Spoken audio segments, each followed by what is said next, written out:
My name is Rowan, and for most of my life, I believed trees were symbols of peace, growth, and quiet endurance. I believed they stood for renewal, for fresh air, for children climbing their branches without fear. That belief died the night I learned what was buried beneath them. In our town, people used to say you could tell how safe a place was by how green it looked. Parks meant families, shade, and laughter.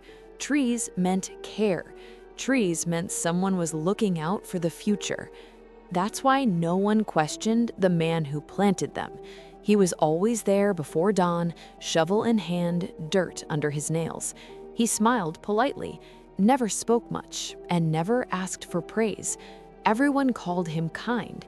Everyone called him harmless. I called him unsettling. There was something about the way he touched the soil that felt reverent, not like gardening, like burial.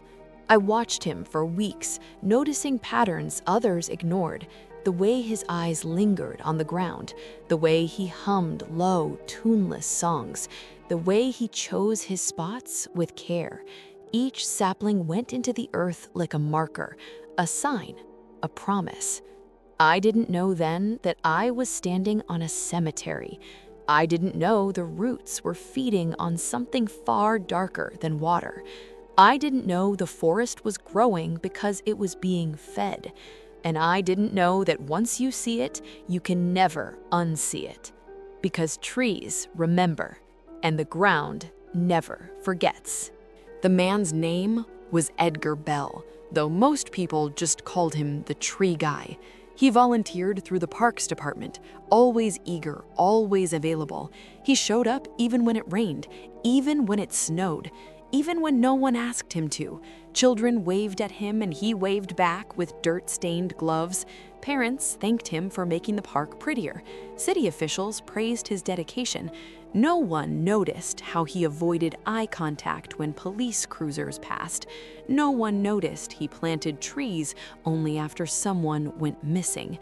At first, it felt like coincidence. Then the disappearances stacked up. A jogger, a teenager, an elderly man who fed birds every morning. Their faces went up on flyers, then came down quietly weeks later. Grief settled over the town like fog, and still, Edgar planted. I started walking the park at odd hours, pretending to jog. I watched where he dug, always deeper than necessary, always slow and precise. He treated the holes like sacred spaces. Sometimes he paused before filling them in. Sometimes he whispered. Sometimes he smiled at nothing. That was when my unease turned into fear, because no one smiles at dirt like that without a reason, and whatever his reason was, it was underground. One night, curiosity overpowered common sense. I followed Edgar after the park closed. The air was damp, the moon barely visible through clouds. He carried a shovel and a rolled tarp over his shoulder. My heart pounded with every step I took behind him. He stopped near a newly cleared patch of earth. No sapling yet, just a hole already dug. Too wide, too deep. He hummed as he knelt, pulling the tarp open. Inside was a shape that didn't move. Human-sized, human-shaped. I covered my mouth to keep from making a sound. Edgar lowered the bundle with care, like laying a child to rest. He adjusted it gently, straightened it, then he covered it with soil, layer by layer. He packed the dirt down with his hands that trembled with excitement. I felt sick. My legs nearly gave out. Then he planted the sapling directly above it, pressed the soil tight around its base, watered it slowly, lovingly. I realized then that every missing person had a marker, not a headstone, a tree, and the forest was growing fast. The next morning, I returned to the park in daylight. I walked among the trees Edgar had planted over the years. They were all thriving, lush, green, healthy, healthier than any others nearby. The leaves rustled even without wind. I swore I heard whispers when I stood still. Low sounds, like breath passing through throats long silenced. I placed my hand on one trunk and felt warmth. Not sunlight, something deeper, something alive in the wrong way. I started mapping the trees. Every single one matched a disappearance perfectly. Dates, locations, victims. The park wasn't a park, it was a garden, Edgar's garden, a place where grief fed roots, where bones enriched soil, where screams became sap. That night, I saw Edgar standing among the trees.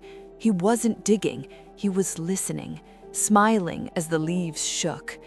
"They grow better this way," he whispered. "They keep me company." That's when I realized he wasn't hiding the bodies, he was tending to them. I went to the police with everything I had. Maps, photos, dates, witness accounts. They searched the park. They found nothing. No bodies, no tarps, no disturbed soil. Just trees. Strong, rooted trees. Edgar disappeared the same week. No goodbye, no trace. The trees remained. More appeared, even without him. Saplings sprouted where no one planted them. New growth after fresh disappearances. The town expanded the park, proud of its greenery. I moved away, but the dreams followed me. Roots wrapping around ankles. Leaves whispering names. I still can't walk through a forest without feeling watched. Because I know now what trees can hide, what they can feed on, what they can remember. Edgar may be gone, but his garden is still growing. And gardens don't need gardeners forever. So let me ask you something. When you walk past a tree, do you ever wonder what's beneath it? Do you ever feel like the ground is listening? Because some forests aren't natural, some are planted with purpose, and some are fed with blood. If this story chilled you, you're exactly where you belong. Drop your thoughts in the comments below. Tell me what you think is buried beneath your favorite park. And don't forget to subscribe for more cinematic horror stories like this. Turn on notifications so you never miss what's growing next, because the trees are still being planted and they're always hungry.